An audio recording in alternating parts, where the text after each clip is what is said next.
Alors, parlons un peu de moto électrique, ça faisait longtemps sur la chaîne. Kawasaki qui annonce que ses modèles électriques sont prêts, ses premiers modèles. Carrosserie similaire aux versions essence 400 cm3 Ninja 400 et Z400. Les roues et les freins semblent emprunter par contre au Ninja 300 et Z300, légèrement moins puissants. Donc, lorsque Kawasaki a annoncé ses modèles, la puissance devait être de 11 kW, 14,75 chevaux. Les dossiers d'homologation de la version australienne indiquent 12 chevaux.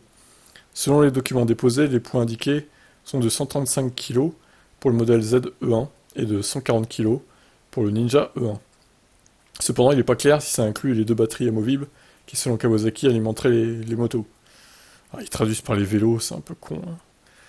La société a déclaré que deux batteries de 12 kg alimenteraient les motos et seraient amovibles pour être chargées. Ensemble, ils ajouteraient jusqu'à 3 kWh. Il s'agit d'une batterie petite pour une moto électrique, ce qui signifie probablement que ces batteries seraient gênées par de petites autonomies en ville et des vitesses de pointe limitées. C'est pour contenir le poids aussi, j'imagine qu'ils n'ont pas pu faire autrement, quoi. Ça pourrait marquer la première moto de rue électrique grand public d'une entreprise japonaise de moto. Après quatre fabricants de motos au Japon, composés de Kawasaki, Honda, Yamaha et Suzuki, ont historiquement traîné des pieds.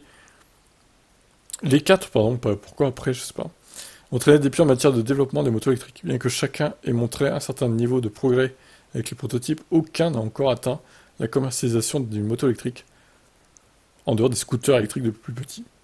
En comparaison des entreprises américaines comme Zero Motorcycles, c'est un peu le Tesla de la moto, hein, eux, pour le coup.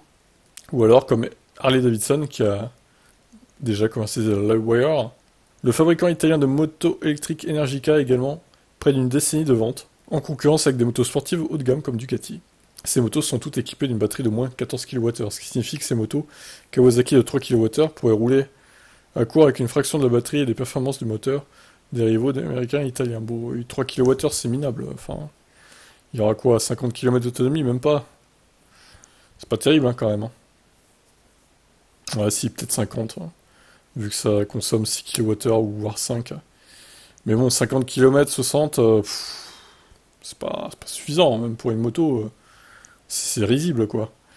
C'est pas comme ça qu'ils vont en vendre, hein. Ouais, je vous laisse commenter.